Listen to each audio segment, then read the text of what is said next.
vsaka vlada ve, da bo trajala zgolj od 2 do 4 leta in v tem kratkem cajtu želijo pokrasti čim več.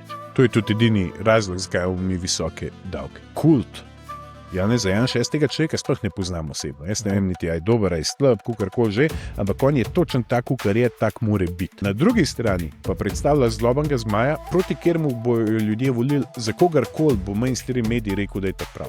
Tudi če bi fikus postavili. 2022 glede na to zmago Roberta Goloba se je izkazalo, da ljudje bolj slepo verjamejo medijem, kot kadarkoli prej. Pa se ti zdijo te mediji načeloma zdravi? Treba je vedeti, da mediji živijo od korupcije. To je dejstvo. Nacionalka je vedno pod vplivom režima in tudi tukaj, zdaj v tem momentu se je pokazalo, da je bistveno bolj pod vplivom trenutne oblasti, kakor je bila sploh pod Janšo. Kako pa s temi anketami? Take, kot so v tem momentu, ne bi pravilno napovedale niti vremena za včeraj.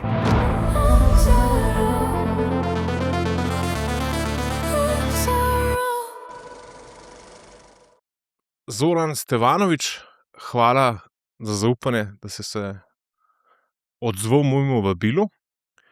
Jaz znam vedno na začetku disclaimer. Mi to se enkrat srečala, pogovarjala 20 minut. Mislim, da je bilo v februarju, predvsem zaradi ene najne skupne prijateljice, mislim, da tudi tvoje kandidatke. Tako sva nekako prišla v stik. Danes je v bistvu gameplay, da te malo bolj spoznamo, da gremo malo čez tvoje življenje. Kako si zajadral to politiko, kdaj te je začela zanimati, kaj še nekaj tvoje osebno življenje, tvoji pogledi na svet, malo se tudi umetne inteligence dotaknila, nekih sprememb v družbi, ki temu sledijo, tako da je en tak, bom rekel, ples okoli Zorana, da mu temu tako reči. Najprej mogoče na začetku tale kampanja, volim te, je tako na nek način kontraverzna. Kakšni so odzivi s terena? Kaj čutiš okoli tega? Super. Ideja je vredna milijardo evrov. Dejansko gre za en lep nedovršni glagol.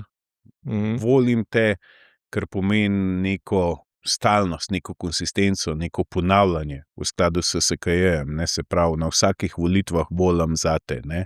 Po drugi strani se lahko uporablja tudi v prihodniku, v smislu, oba dva veva, da se sedanjik lahko uporablja v prihodniku, ne vem, jaz bom šel jutri na morje ali pa jaz grem jutri na morje, ali pa na naslednjih volitvah volim tebe ali pa na naslednjih volitvah bom volil tebe.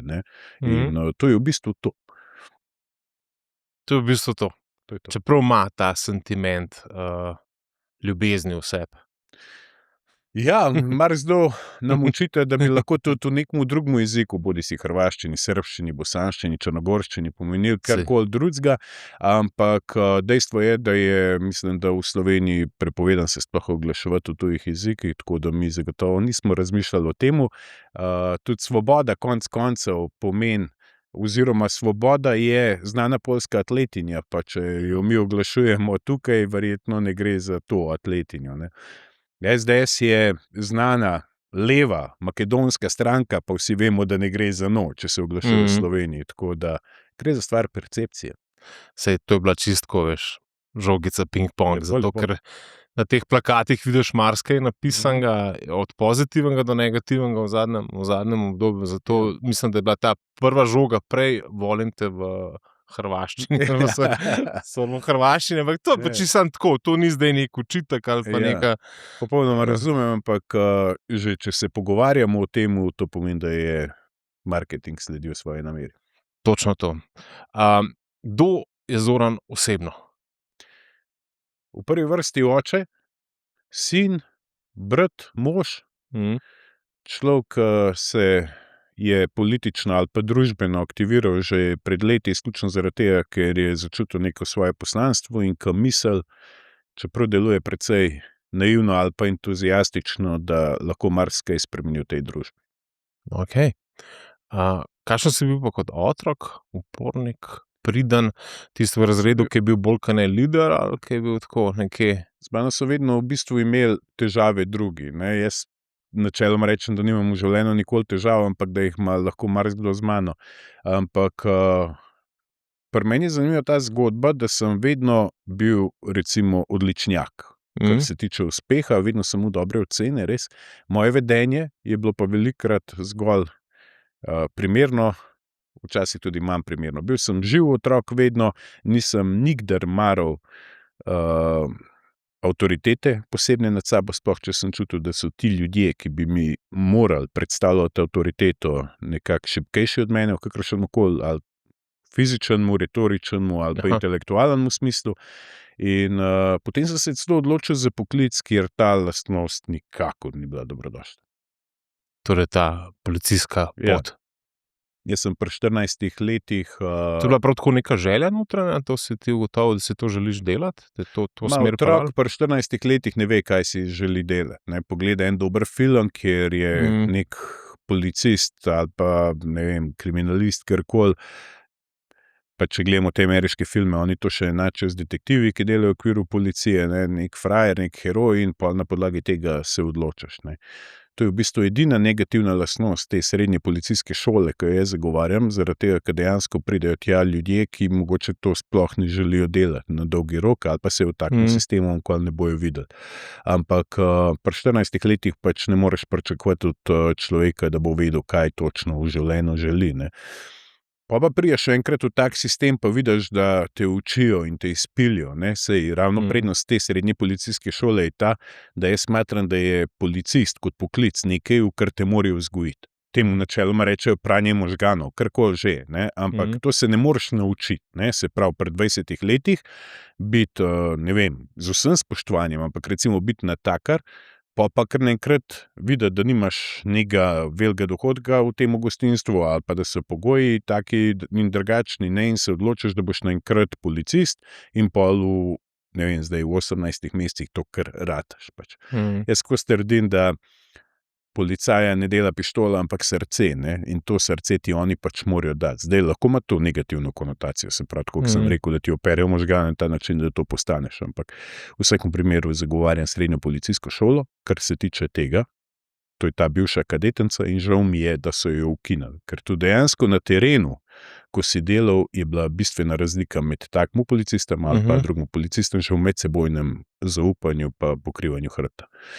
Pa tudi osnova za naprej, ne, najbrž v policiji, ne. Absolutno. Taka zelo močna, ne, se to vsem bilo 4 leta neke šole, ne. Absolutno, ne, 4 leta v bistvu šole, ki je bila nekako, čeprav je bil gimnazijski program, usmerjena v to zgodbo, ne. Ja. In tam je bilo, ne vem, zdaj karikiram, 120, recimo, pa včasih tudi bistveno več kadetov, ki so v eni vojaški obliki vzgoje skupaj spali, jedli, sanjali o istih puncah. Mi smo imeli celo tam plese, recimo šolske, in glede na to, da smo sami fantje so nam s trolom vozili iz srednje zdravstvene šole pa srednje frizerske šole na ples punce. Ne? In to so bili taki dogodki, kjer si se naučil predvsem medsebojne solidarnosti pa tega povezovanja in je bila v bistvu zadeva top. In to je tisto, kar v bistvu policisti na terenu danes najbolj pogrešajo. Tam si se najdel v tej šoli tako? Si se najdel, ali si bil tako? Jaz sem bil vedno svobodnjak, ne, po duši. In sem imel največ problemov ravno s to avtoriteto nad sabo. Včasih so, se spomnim, pa mi govorijo tudi recimo starejši ljudje v JLA, imeli to oceno, ne, kao sposoben dečko, ampak slabo prenaša avtoriteto. Ne. Mogoče bi se na ta način opisal. In pol si tudi nekaj časa ostal v policiji? Ja. Jaz poznam tudi en kup fantov, ki so bili res izredno sposobni. Izredno sposobni za uspet v svetu gospodarstva, v svetu politike, če hočete, v raznih sferah družbenega delovanja, ampak ko so enkrat prišli noter, te ta sistem prepriča, da je to tvoja mati, da je to vse, kar si ti zaslužiš. Ne? In da je to tisto, kar ti potrebuješ v življenju, da si nekdo in nekaj. Ne? Pa to kar traja, ne? Pa jaz že prvi dan, ko sem začel tam delati, jaz nisem bil srečen, dejansko. Mene so vedno učili, da ta policija pomeni nekaj, da bomo služili in varovali ljudem. Na koncu je izkazalo, da mi počnemo popolnoma kontra. Naš delovni uspeh se ni meril po preventivi, po raziskanih kaznivih dejanjih, po sposobnosti za reagiranje ob kršitvah javnega reda in miru, ampak se je meril izključno po tem, koliko položen si ti napisal tisti dan. In jaz se s tem sistemom nisem strinjal nikoli in sem bil vedno v konfrontaciji recimo z vodstvenimi delavci, vedno sem bil svojeglav, nimam sploh težav, da to priznam in načeloma se mi je potem pojavljala ali pa valila ista matrica iz dneva v dan. Tako da jaz sem sanjal o tem, da zapustim policijo, ampak se je to pol vlekel kar 11 let. In poznam en kup sposobnih fantov, ki so penzijo na ta način dočakali. Se bom še jutri ven, pa pojutrišnjem, pa neko stabilnost iščeš, pa gledaš. Kot vojske ali pa kje Tako druge, je. ne. Padeš v sistem noter in pol. Ja, in ta te vali. Ja. Pa po 30 letih pa samo še In kako si se pol odločil, da se strgaš iz tega sistema, oziroma tudi šolsko, si potem pol se odločil za študij? Ja, jaz sem se potem že leta 2007 vpisal na prvi faks, ki sem ga zaključil, mislim, da leta 2010 ali 2011, da me zdaj ne vlečete za jezik. Potem sem pa takoj nadaljeval z magistrskim študijem, leta 2014 sem se pa potem že vpisal na doktorski študij na filofaksu, to je ta zadeva, ki jo potem nisem nikoli dokončal. Tako da... Tam si se tudi malo uprl. Ja, tam sem v bistvu, je prišla do izraza ta moja, bi rekel, premočrtnost, ne, ker ni nujno, da je sploh dobra lastnost, ne. Ampak jaz se spomnim, ko sem bil mlajši kot otrok, sem z mojim očetom igral šah. Ne. On je bil bistveno boljši vedno v šahu od mene in zato, ker jaz težko skoncentriram misel, ne, tako imam občutek, da se mi stalno dogaja en brainstorming in odplavam, ne, in pač pri šah ti tega ne oprosti. In jaz sem naumil eno potezo in sem jo fural do konca, ne, in mene oče opozarjal vedno, ne, pa če vidim, kaj želiš, vse ti bom pojedel, ni to fora, malo spremeni taktiko, ne, ampak jaz sem se za to odločil in s tem bom šel do konca, ne. Ampak zdaj recimo v politiki pa v ostalih mojih, bi rekel, delovanjih se je izkazalo, da je to izredno dobro, da ne popuščam, da včasih z glavo želim razbiti steno, na dolgi rok se mi to pozna. Se ti obrastuje ali se ti mašuje? Ja, mislim, mašuje se mi samo v tem smislu, da sem sam sebi največji sovražnik, bi rekel, ampak na dolgi rok se to potem vedno pozna kot dobro, zaradi tega, ker ljudje tudi cenijo to upornost. A si imel kakšne vzornike v mladosti, tako? Pa sem, ne, na različnih nivojih, zdaj nekaj iz sveta športa, nekaj, ne vem, iz filmskega sveta, ne, bili so vzorniki, ampak to so itak stvari, ki se vežejo na tvoje razpoloženje v določenem časovnem obdobju, ne, in se potem to meni. Se menja. Ja. Kaj pa kakšna subkultura? Navijaštvo, kaj tasga? Ja, ne vem, pripadnost kakšni skupini. Jaz sem rojen Jeseničan in vedno je bila to ta zgodba. Takrat, ko sem bil jaz mlajši, ne, je bil ful popularen hokej na Jesenicah, ne, v Podmežaklo, in tisti nas je tisti moment krasil. Nikdar se pa nisem identificiral v bistvu z nekim, tako ker zdaj gledam klubi nogometan iz Evrope, recimo, ne. Jaz poznam ljudi, ki so se pripravljeni stepst za Real, pa za Barcelono, recimo, ne. Čeprav nimajo popolnoma nobene povezave s temi klubi, na noben način, ne. Hej, ta podcast poganjajo lajki, šeri, pač pa vaši komentarji, še najbolj pa šeri pa lajki na teh platformah, audio platformah, a ne, Spotifyju, Apple podcastu. Tako da zahvaljujem se za oceno in spremljaj naprej. Se spomnim svojega prvega zaslužka. Tudi podjetnik si, imaš neke svoje mikroposle, Se spomniš prvega tazga, svojega mikropodjetniškega podviga? Ja, se pravi, ne, jaz sem začel delati v policiji, to je bila tudi moja prva plača, ne, potem leta 2011 sem zapustil policijo in sem se prevekslal v finančne institucije. No, naknadno sem pa gotovo, da bom najbolj srečen, glede na vse moje osebnostne lastnosti, ko bom odprl samostojno podjetje, ne, in to apeliram vedno na mladino, da bojo srečni samo takrat, ko bojo svobodni. To pa pomeni takrat, ko bojo znali skrbeti sami zase.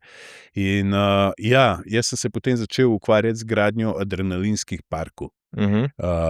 Pač povezal sem se z nekimi kolegi alpinisti in eden od teh je lastnik izredno močnega podjetja, ki dela po celem svetu adrenalinske parke, tako od Jamajke do Kitajske, tudi v Sloveniji je trenutno najmočnejši po Balkanu in to me je nenormalno privlačilo, se pravi, ta potovanja, kombinacija z adrenalinom, ker gre za višinska dela, načeloma zelo fizična, in sem se mu priključil, ne, kot podizvajalec in v bistvu lahko trdim, da so bila to najlepša leta mojega poslovnega življenja, ne.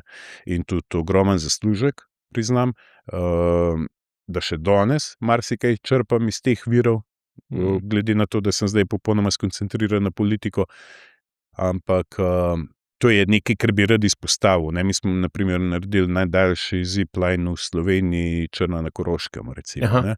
To so stvari, ki so me nenormalno privlačile, in če zdaj moram povedati, kaj najbolj pogrešam ob trenutni 100% politični aktivaciji, je to. Aha, ok, ta del biznisa. Malo bi se še vrnil k tvoji družini. Kako partnerca funkcionira v bistvu z Zoranom, možem v politiki? To kar precej vpliva na okolje. Tudi jaz vidim, ko sem zdaj semičkan izpostavil, ne, da že poštar, a vi greste pa zdaj v politiko. Kako to funkcionira doma, oziroma kako sta se vidva na fine-tunala skozi life? Ja. Jaz sem eno tako krasno ženo. Ona ve, da meni največ v življenju pomeni zvestoba, pripadnost.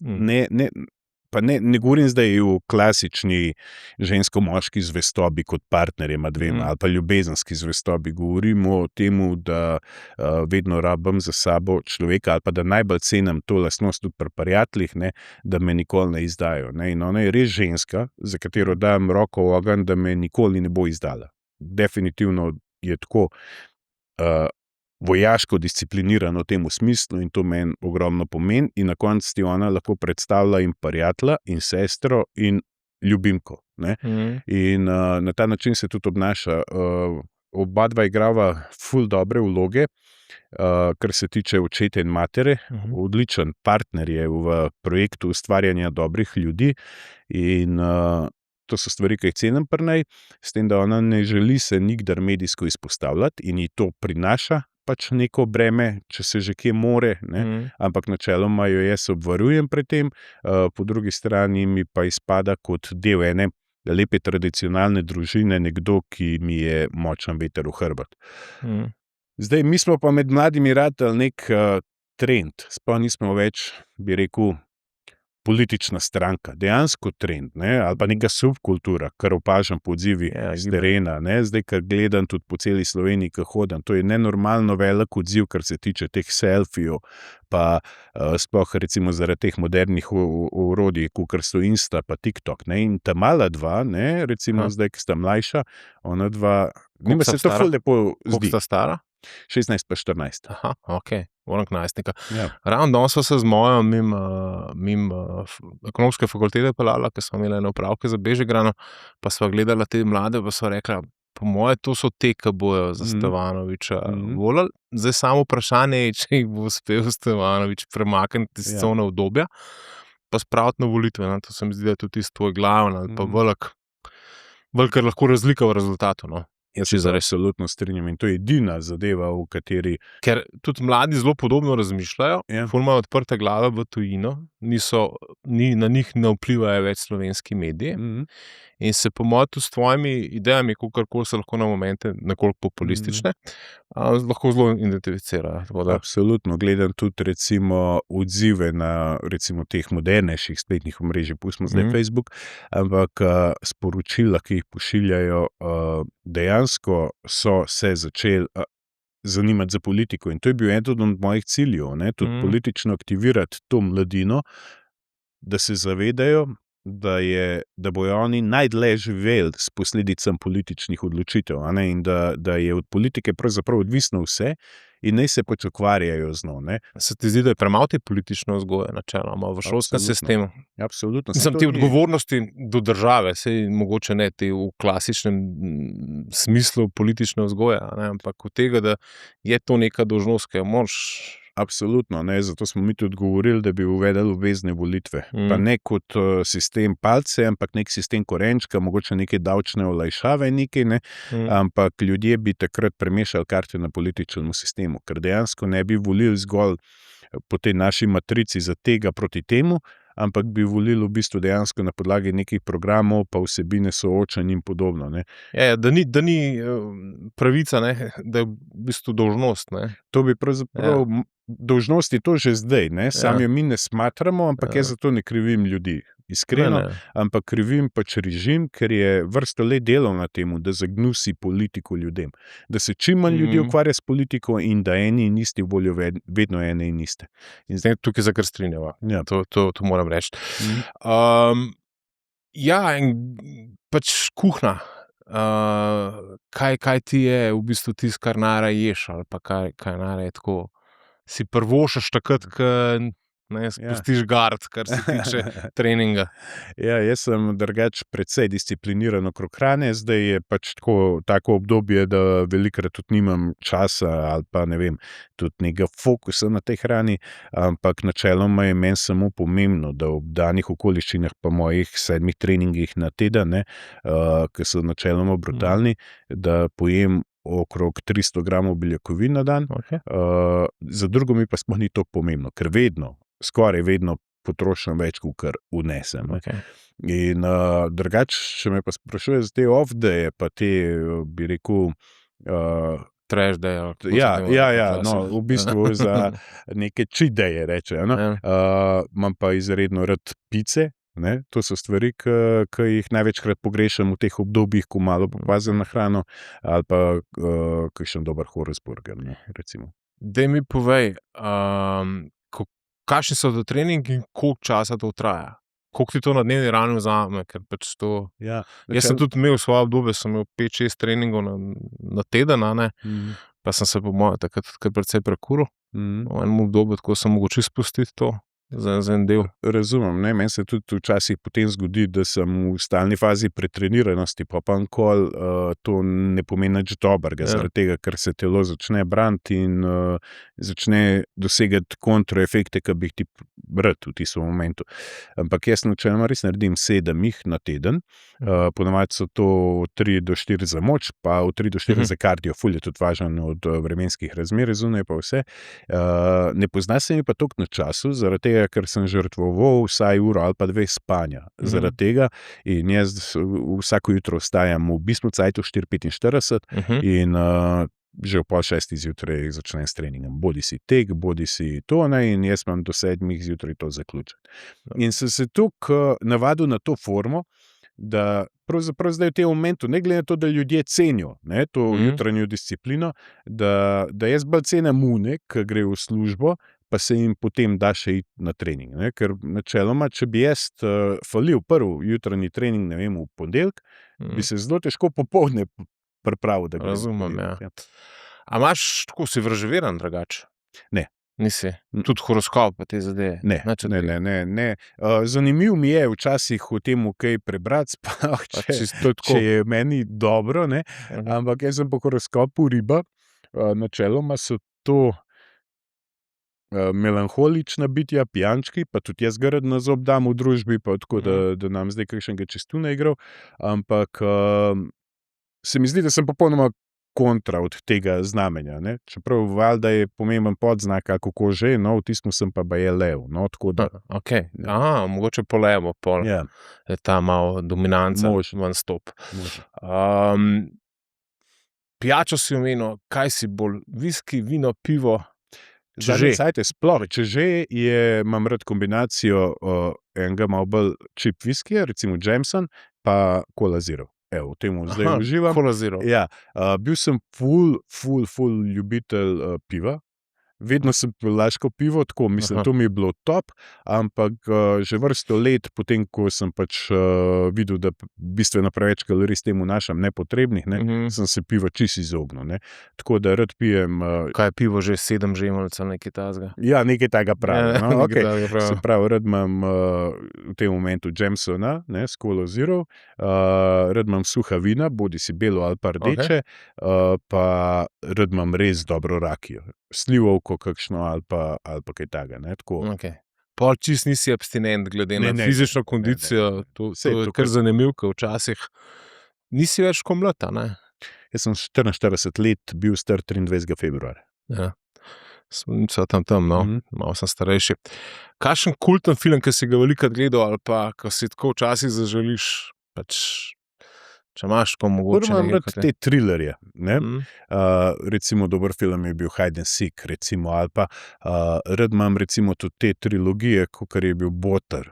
ne, ki se nekaj nadaljuje, ki ima nek smisel, pa kaj pa vem, ko nisem pri glasbi pa pri filmih zelo težko se osredotočim na eno stvar, pa rečem, to mi je pa zdaj tudi to. Ne. Recimo tudi med tekem, pa med pohodništvom, med alpinizmom, med recimo fitnessom, ne, vedno poslušam muziko. Vedno. Ampak, če bi jaz kjermu dal te slušalke, da takrat poslušal, bi si mislil, da sem znoro. Se pravi, tak repertoar, ne vem, od tehna iz 90-ih do mogoče kakšnih slovenskih popevk, do neke balkanske muzike, repa, hip-hopa, mislim, popolnoma. Ja, jaz imam tudi ta spektr širok. Tudi deloma zaradi otrok zdaj, ki me skozi updateajo na playlistah, imamo skupne playliste, pa sem pa skozi v njihovi. Vraževerje so rekli, ampak duhovnost, to z vero povezano? To pa sem, veren pa sem, verjamem na svoj način in ne vidim pač nobene težave v temu, prepuščam presojo vsakemu posamezniku, nisem tip, ki bi nekoga prepričoval ali pa ga trgal na svoj način.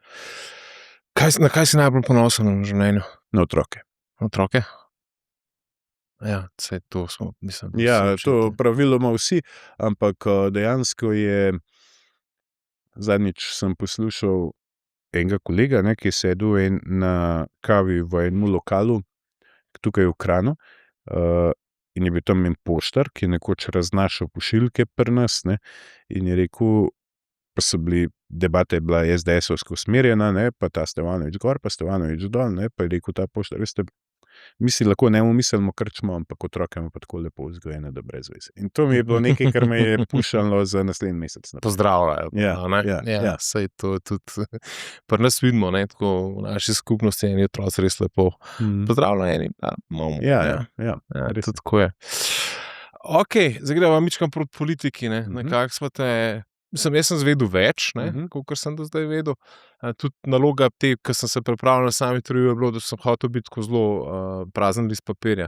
Si prav ne gledam veliko stvari, teh intervjuji so zdaj te, vem, da so bili pač neki intervjuji, sem zasledil na televiziji, to, kar zdaj z vsemi delajo kandidati. Te boli, kad ti pač neki intelektualni krogi učitajo, da si populist, da si izbral lep nabor idej, ki so pač, ki penetrirajo široki množici ljudi, dajmo temu reči. Že ta etiketa ali pa že ta opredelitev intelektualni krogi je pravzaprav zoprna zaradi tega, ker je očitno postalo subjektivno, kaj pomeni intelekt in kaj ne. Jaz sem vedno zadovoljen, ko me etiketirajo, zaradi tega, ker je to največji podatek, da nimajo popolnoma nobenih drugih argumentov proti meni. In zdaj, če ti ne štrikaš v skladu z mainstream logiko, si ti vedno nekaj. Ne? Če boš v COVID času torture nasprotoval tem ukrepom, nasprotoval enormnemu zadolževanju, če boš nasprotoval obveznemu cepljenju za nekaj, za kar si prepričan, da ti tega ne potrebuješ, boš anticepivec. Ne? Če boš zagovarjal mir v ukrajinsko-ruskem sporu, recimo, in boš prepričan, da 4 leta že traja vojna in da jo ni rešilo pošiljanje orožja gor, se pravi, moramo en koncept spremeniti, boš rusofil. Čeprav nikdar ne boš niti omenil ne Rusije, ne Putina, ne nikoga. Ne? Če boš pa govoril resnico ali pa na kakršenkoli način povedal resnico, mogoče tudi všečno širši množici ljudi, boš pa pač populist. Ne. Ampak jaz temu res nimam težav, ne, ker populizem je dejansko, ljudje jo mešajo s popularizmom. Ne. Se pravi, da ti govoriš izključno tisto, kar je všeč ljudem, čeprav sploh ne verjameš v to. To je popularizem. Ne. Populizem je pa dejansko politična doktrina, ki zastopa ljudstvo proti elitam. In s tem nimam težav. Ne. A ti imaš občutek, da v politiki verjamejo ali se držijo svoje marketinške špure? A imaš kdaj pri politikih občutek? Jaz velikokrat dobim ta občutek, da sicer zagovarja neko napisano šablono svojega programa, zato ker je v tej napisani šabloni 70% ali pa ljudi, ki se bo najdel noter. Včasih se mi pa zdi, da ta napisana šablona z njihovim osebnim življenjem ali pa celo kakimi drugimi vrednotami niti ne sovpada. Absolutno, ne. Se pravi, v politiko vstopajo ljudje načeloma iz 3 razlogov. Ne. Tudi tvojega. Ja. Ja. Prvi razlog je ta, da želijo zadovoljiti določene osebne interese. In se vedno priključijo tistim, ki jim najbolj kaže. Vedno. Ne. Zdaj to smo videli pri ustvarjanju že zdaj 5. novega obraza. Ne. Pol zaradi interesov določenih interesnih skupin, zato ker človeka prisilijo, ne, tako kot so Goloba. Sej obema je jasno, da Golobu ni bil interes iti posebej v politiko, zaradi tega, ker je mu nekje 6-krat ali pa 7-krat večjo plačo, pa večji mir, ne, ampak zato, ker je glih imel tako plačo, pa ker je dolga leta bil nastavljen nekje, je zdaj mogel vrniti uslugo. Sej to ni prvi, sej bilo pri Cererju isto in podobno. Ne. Tretji smo pa tisti, ki smo vstopili v politiko res željo, da bi nekaj pač spremenili. In zdaj, ne, ko ti vstopaš v politiko na ta prva 2 načina, pripadaš določenim interesnim skupinam, ne, in tvoja edina varianta je, da ti zagovarjaš interese teh interesnih skupin, ne, in tudi če ne verjameš v njih. In to se nam dogaja. In to je pa to pol nasprotje tega populizma, ki ga meni očitajo, ne. Se pravi, če govoriva, da je populizem resnica, tudi če je povedana na nekoliko všečen način, je nasprotje temu politična korektnost. Mi smo pa žrtve te politične korektnosti že 33 let. To je pa celofan zavita laž. Koliko je Zoran drugačen od tistega Zorana, ki je bil v Slovenski nacionalni stranki? Isti je, mogoče bistveno manj naiven v tem momentu. Jaz sem leta 2014 prišel v mestni svet občine Kranj. Se to politično pot mi malo razložiš, Ja. kako je. Leta 2014 sem prišel v mestni svet občine Kranj in sem jaz opazil, da tamle sedi 33 svetnikov, ki so vrhovni organi odločanja. Se pravi, ne župan. V nobeni občini ni župan vrhoven organ, ampak je mestni svet. Župan vlada z občino zaradi tega, ker ima večino v tem mestnem svetu. In pa sem tam videl, mi imamo zdaj že v 3. največji občini v Sloveniji čez 100 milijonov evrov letnega proračuna, takrat je bil mogoče, karikiram, 80 milijonov, da me zdaj ne lovi za besedo. In jaz sem opazil, da ljudje sploh ne vedo, kdo upravlja z njihovim proračunom. Videl sem, da je ta mestni svet izključno političen parket za trgovanje s političnimi glasovi. Popolnoma nič drugega. Vmes se je zgodilo že to, da so določeni novinarji nekatere moje izjave kar zlorabili. Jaz tega sploh nisem povedal, ali pa sem povedal popolnoma drugače. In nekateri lokalni novinarji so to pač napisali po svoje, z jasnim namenom, da se me javno linča, ker sem nasprotoval recimo takratni oblasti, sploh v primerih korupcije. No, in sem začel delati prvoosebne videe. Mislim, da sem bil takrat pionir tega, ker to ni bila praksa v Sloveniji, da bi nekdo na Facebooku objavil neke videe. In na nek moj način, ne, bi rekel, relativno kontroverzen, sem prišel do tega, da sem z videi, ki so se nanašali na neko komunalno infrastrukturo v Kranju, na pločnike ceste, dosegel čez 250-300 tisoč ogledov na Facebooku, ne, in to mi je dal nek tudi političen kapital. No, ampak glede na to, da sem bil to glasen, pa toliko nasprotoval korupciji, sem se, mislim, da leta 2017 odločil, da se moram nekomu usesti v naročje, zaradi tega, ker so bili pritiski taki z vseh strani, da je bilo to neverjetno. Ne. Nisem želel nobeno stranko, takrat mislim, da je bil SMC ali neka stranka ali Šarc, ali ne vem, kdo je bil takrat v tistem momentu ta nov obraz te globoke države. Nisem hotel nikoli k nekomu, da mi ne bi očitali, ne, izkoristil si zdaj to, pa si se pripojil zraven, da ti uspe, ne.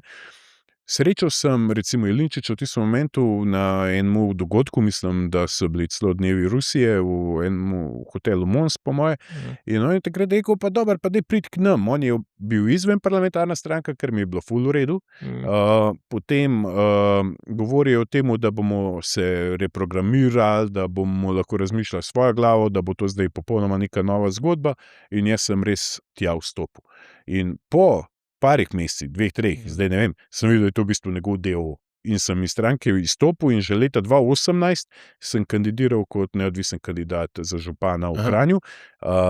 In to je, priznam, moja edina politična napaka, če lahko sploh rečem napaka, glede na to, da pravzaprav mene škoda ni nastalo. Dobro, pa z nekimi pogledi pa sta si kar poravnana. Če zdaj gledam te trenutne nastope, pa tako sem... Dobro, ma nima človek nobenih pogledov. Nima pravzaprav meni Jelenčič. pogledov. Njegov edini pogled je ta, da izkoristi naivnost ljudi, nekako se pripoji zraven, potem pa trguje s političnimi glasovi. To je vse. Sej to je, mislim, to je, ne, njemu je večno bilo očitano, da je to njegov lasten del, pač ta. Ko boš ti to svojo stranko resnica pripeljal, da ne bo sam Zoran del. Ampak to smo že dokazali, sploh v zadnjem cajtu. Se pravi, mislim, da smo stranka, ki ima celo največ kandidatov. Ob etabliranih strankah. 88. To je taka lepa številka, drugače.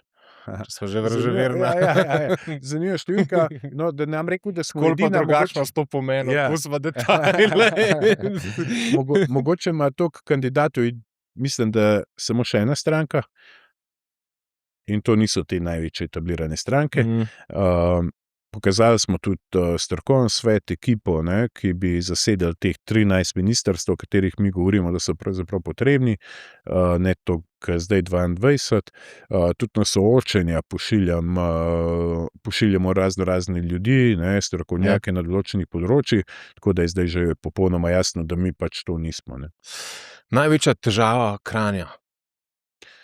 Največja težava Kranja na drugo politiko, ni to lokalno. Največja težava Kranja v tem momentu je toliko masivna migracija, da je lokalno okolje ne more absorbirati. In prihaja v bistvu samo do težav, pa do nekega spopada. V prvi vrsti do getoizacije, v drugi vrsti pa do, bi rekel, nezadovoljstva lokalnega prebivalstva, ker tako, kot sem rekel, ne morejo več absorbirati tolikšne migracije, kot je zdaj trenutno v Kranju. Ok, kako si prišel do te politike, se bo prišla, ne? Začela se je ta politika na ravni države, pravzaprav s korono, ne? Ne, predtem, jaz sem potem, kot sem začel skozi mestni svet na ta način, kot sem govoril, sem leta 2018 kandidiral na lokalnih volitvah za župana. Temu so takrat rekli presenečenje, zaradi tega, ker sem prišel v drugi krog. Takrat je bil moj protikandidat Matjaž Rakovec in njega v tistem momentu je podprlo vse, kar ima političen predznak. Popolnoma vse. In pač ni bilo šans. In me je premagal. Ob tem je pa moja lista, se pravi lista, ki se imenovala Zoran za Kranj, zmagala na lokalnih volitvah v mestni svet. In sem dobil takrat 6 svetnikov. Takrat je bil moj svetnik še recimo znan smučarski skakalec, recimo Robert Kranjc. Ja. In takrat smo res razbili. Jaz mislim, da je bilo to edinkrat v zgodovini Kranja, da je na lokalnih volitvah zmagala lista, ki se je imenovala po fizični osebi. Da je premagala celo SDS. In s tem se je nabral nekaj političnega kapitala, ki ga je bilo pač smiselno izkoristiti. Tudi doseg je bil ful velik in potem sem jaz to začel izkoriščati na ta način, da sem nadaljeval s temi videi in jasno kazal na probleme, pa predstavljal rešitve. In leta 2019 se je že ustanovilo državljansko gibanje Resnica kot gibanje. Mi smo se drugače formalno ustanovili, seveda na kongresu 25.12.2020. Takrat se je že začel s to korono, ampak ni bilo to še to. Ja. In mi smo prišli do tega dosega, da smo ga imeli večjega na socialnih omrežjih, kakor pa vse politične stranke druge. In potem so šele prišli protesti. Se pravi, mi smo bili 2 leti pred protesti že gibanje, pa smo bili naslednjo leto stranka, pa šele naslednjo leto je prišlo do tistih famoznih protestov. In marsikdo nam očita, da smo mi izkoristili proteste, da bi dobili doseg. V bistvu je pa kontra stvar. Mi smo izkoristili doseg, da smo lahko organizirali največje proteste v zgodovini Slovenije. Kje je bila pa ideja za ime stranke Resnica? Tako smo bili prepričani, ta neka ožja ekipa, ki je na temu začela delati, smo bili prepričani, da živimo v neki laži že zadnjih 33 let in jaz to neprestano poudarjam in opozarjam. In edina alternativa te laži je lahko samo resnica. Torej govoriš, da obstaja nek političen kartel, ki se nekako dogovorno skoraj da ne izmenjuje. Absolutno. Izmenjuje na oblasti z isto agendo na koncu. To je dejstvo. In to zdaj že ljudje res dobro prepoznajo. In moram reči, da na eni strani je ustanovljen ta kult Janeza Janša, jaz tega človeka sploh ne poznam osebno. Jaz ne vem niti, je dober, je slab, kakorkoli že, ampak on je točen tak, kakor je, tak mora biti. To je njegova vloga. In na eni strani obvladuje stabilno volilno telo na odnosu do polpretekle zgodovine, do marginalnih tem, do politike preteklosti, česarkoli že. Na drugi strani pa predstavlja zlobnega zmaja, proti kateremu bojo ljudje volili za kogarkoli, bo mainstream medij rekel, da je to prav. Tudi če bi fikus postavili. In to se je zdaj zgodilo že v 5. In jaz moram priznati, da sem se zafrknil leta 2022, ker sem po COVID situaciji bil prepričan, da ljudje ne verjamejo več medijem. Leta 2022, glede na to zmago Roberta Goloba, se je izkazalo, da ljudje bolj slepo verjamejo medijem, kot kadarkoli prej. In to je ta zgodba, ki jo mi spremljamo že ves ta čas. In pa se ti zdijo te mediji načeloma zdravi ali so popolnoma odvisni od kapitala in so v bistvu kupljeni? Ali imamo v Sloveniji torej politično oddajo na kjerikoli televiziji ali nek medij, ki bi bil nevtralen oziroma ki bi skušal upravljati delo? Ne. Dve stvari. Prva je komercialna scena, se pravi, bi rekel, komercialni mediji, drugo je nacionalka. Nacionalka je vedno pod vplivom režima in tudi tukaj, zdaj v tem momentu se je pokazalo, da je bistveno bolj pod vplivom trenutne oblasti, kakor je bila sploh pod Janšo. Jaz sem celo mogoče en fejler naredil, zato ker sem neposredno pred volitvami, v bistvu niti ne neposredno, ampak par mesecev pred volitvami sem vložil v parlament predlog zakona za odpravo RTV prispevka. Zbrali smo skoraj 20,000 overjenih podpisov. In je Golob začel s tem mojemu zakonu izsiljevati, tako da bi mu malo platforme dal. RTV,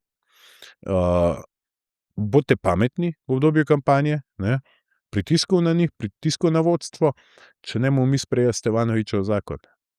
Ker pa njim v bistvu ni okej. In že tukaj je bila zamera zaradi tega zakona strani določenih RTV-ovcev do mene in tukaj so se odločili za popoln javni linč oziroma za blokado. In vedno so mediji isto ravnali ob prihodu nove politike. Treba je vedeti, da mediji živijo od korupcije. To je dejstvo. Zato ločam komercialne pa nacionalko, zato ker nacionalka je pa pač samo odvisna od tega, a bo dobivala še vedno 106 milijonov evrov na leto iz naslova prispevkov ali pa ne. In ona mora štrikati z oblastjo, zato da se to dogaja. Edina oddaja, ki bi jo izpostavil, čeprav nimam dobrih izkušenj z njo, je oddaja Tarča. Tam se je ekipa, vedno se tudi oni med sabo razdelijo in tudi bom povedal, tudi na Pop TV-ju se je meni zdaj zgodilo isto. Ampak tudi na nacionalki so se ljudje razdelili, nekateri nočejo iti v to zgodbo, čeprav tudi na Tarči sem bil jaz v vseh letih svojega delovanja samo enkrat v studiu. Leta 2021, ko so se dogajali ti famozni protesti, tam so bile celurne oddaje o meni, brez mene. Mene so samo kazali tako nekaj, da hodim, ker jaz sem se bal, da ljudje mislijo, da sem jaz nem, da nič ne znam povedati. In enkrat se je zgodilo, da so me povabili v Tarčo pred evropskimi volitvami, ko nisem vedel, kakšne so teme, kdo so gostje, nič. Ko sem prišel v masko, so me poslali ven. So rekli, zdaj pa ni prostora v studiu. In so me postavili na eno rampo, dovozno rampo, v temi, usmerili kamero vame, tam so bili neki smetnjaki, in pa sem izkoristil. 3 minute sem izkoristil, ker sem imel časa, da sem razbil v tisti Tarči. In od takrat me sploh niso povabili do zdaj, 2 meseca nazaj, preden je bila pač ta Tarča tudi ukinjena. In jaz še enkrat moram poudariti, da kakršnekoli že bil Janša, pa me je nezakonito zaprl, nezakonito hišno preiskoval, javno linčal, on je bil kamilica v primerjavi zdaj z Golobom, glede na to, kakšne pritiske izvaja. To mi pa povejo tudi novinarji, katere ne bi zdaj v tem momentu izpostavili, ker je resno rišanca. Sploh na Pop TV in zato se uporablja tudi Sova in policija. In jaz sem na to že prej opozarjal, zaradi tega, ker jim informacije odtekajo, jaz sem za njih izvedel. Najboljši primer je bil pa zadnjič Pici, ki je prav jasno pokazal, na kakšen način gre v bistvu odtekanje informacij iz policije v Svobodo, iz Svobode na Pop TV Stevanović. Sam ta situacija s Picijem je bila v bistvu za trenutno pozicijo oziroma vlado, po mojem, preko neškodljiva. Kako niso zaznali tega elementa, da se to v bistvu maščuje. Nimajo deluje, kot da niso razsodni v določenih momentih. Ja. Zdaj ne vem, zdaj, če govoriva o tem prijetju, ne, pa Ja. to, pa ne glede na to, zdaj, ne pogovarjava se o Repiću kot o osebi, ki mogoče kaj narobe naredila, ampak se pogovarja o modus operandi policije v najbolj nepravilnih okoliščinah, ne. Ja. To je bil problem. Okej, malo si tudi evroskeptika. Kaj je narobe z Evropsko unijo in kako bi jo Zoran, popravil, korigiral?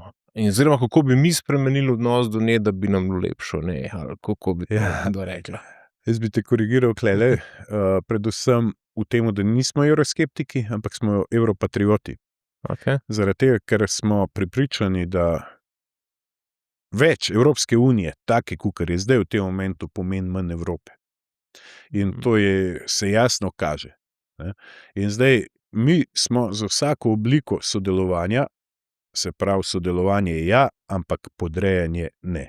In nam paše prosto prehajanje meja, brezcarinsko poslovanje, ekonomsko sodelovanje, ne. Ničesar pa ne smemo sprejeti na škodo Slovenije, ker ne gre nam v korist, ne. Niti ene mednarodne pogodbe.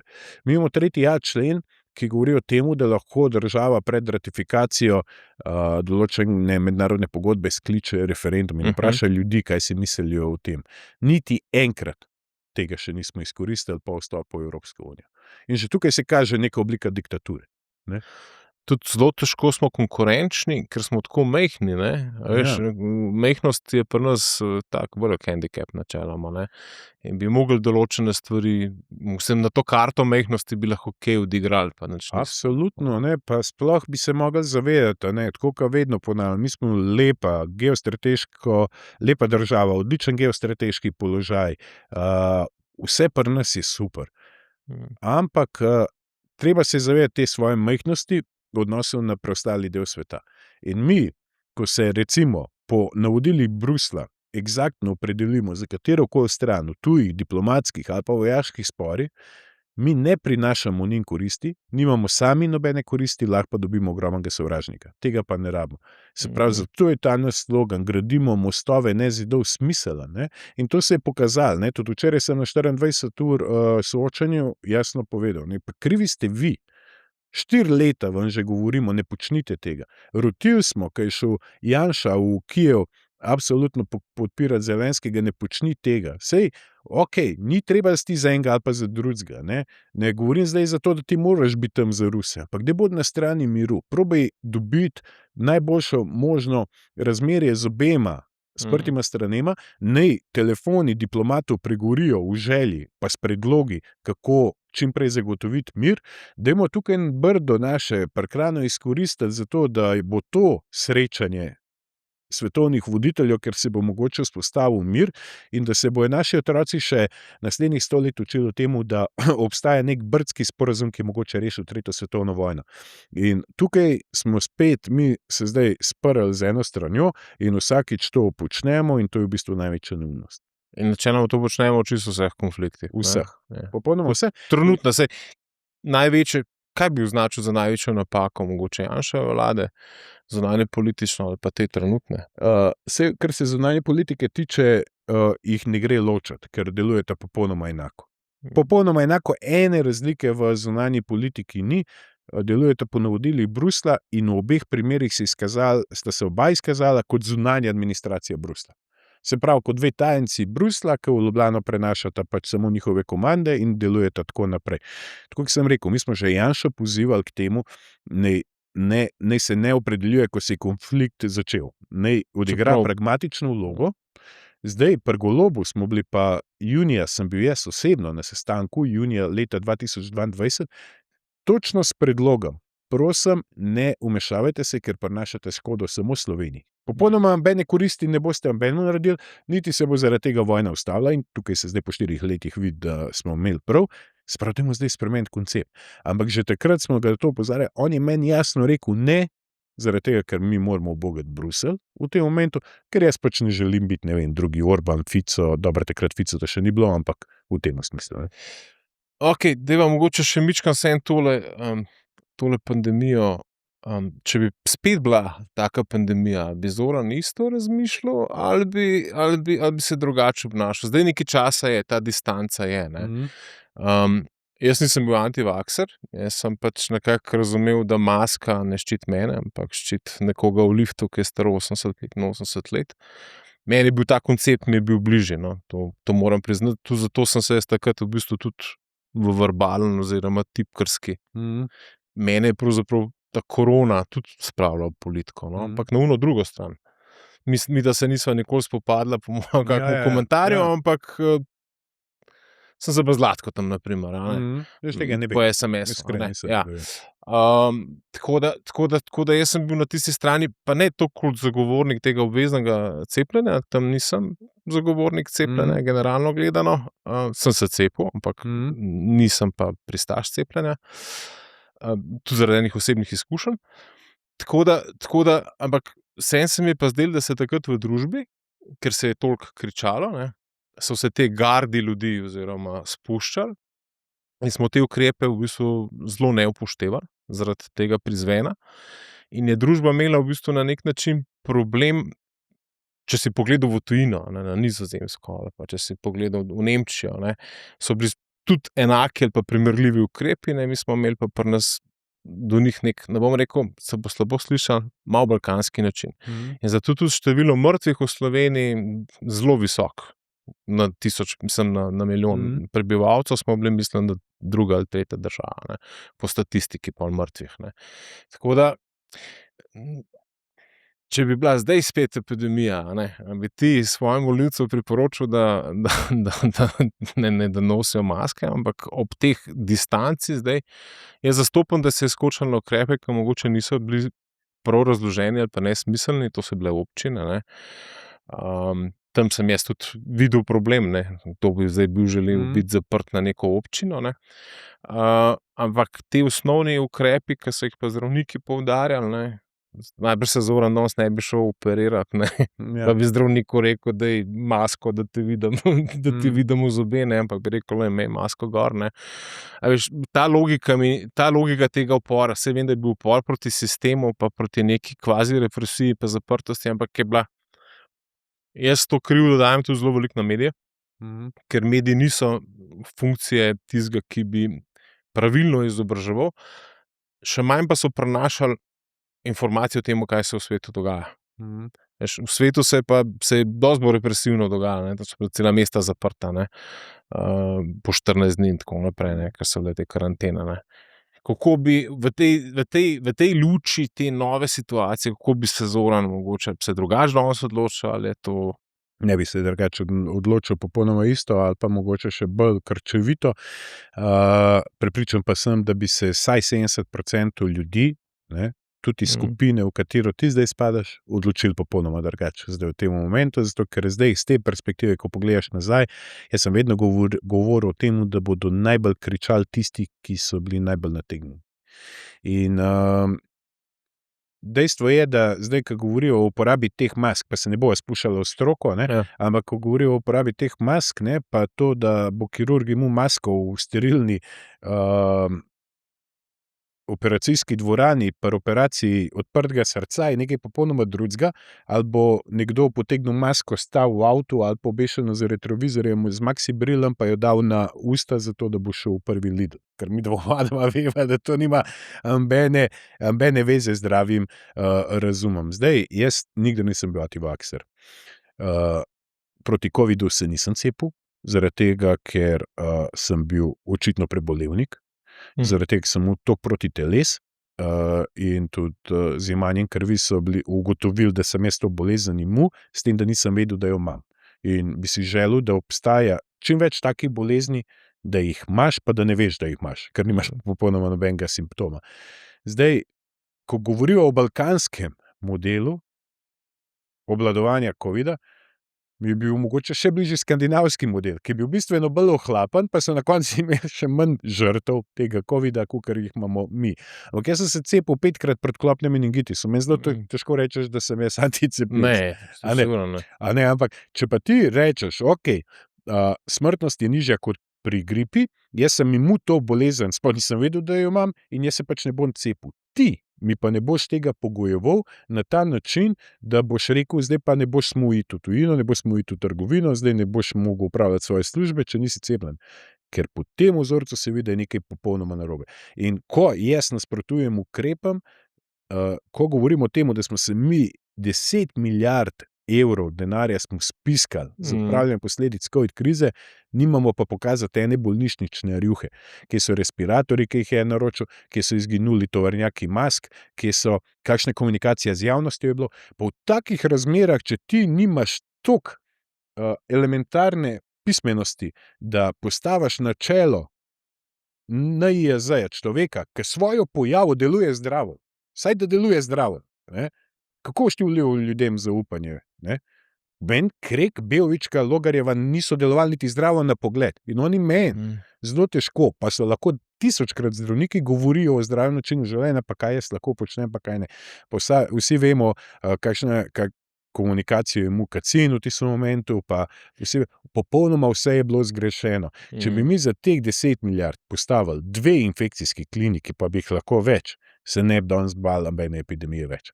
In problem bo zdaj ta, kakor sem rekel, ne zdaj, a bo Zoran Stevanović čisto reagiral, pa kako bo javnost reagirala v vsej tej prevari, ki se je dogajala v temu testu, kam mi rečemo COVID časi. Kaj se bo zgodilo, če resna epidemija pride? Mi smo dali COVID, ki ima smrtnost kot gripa, smo dali v A kategorijo z kugo, kjer je pa 100% smrtnost. Kaj pa, če pride res kaj tacga, ljudje pa ne bojo več zaupali sistemu zaradi takih zadev, ne?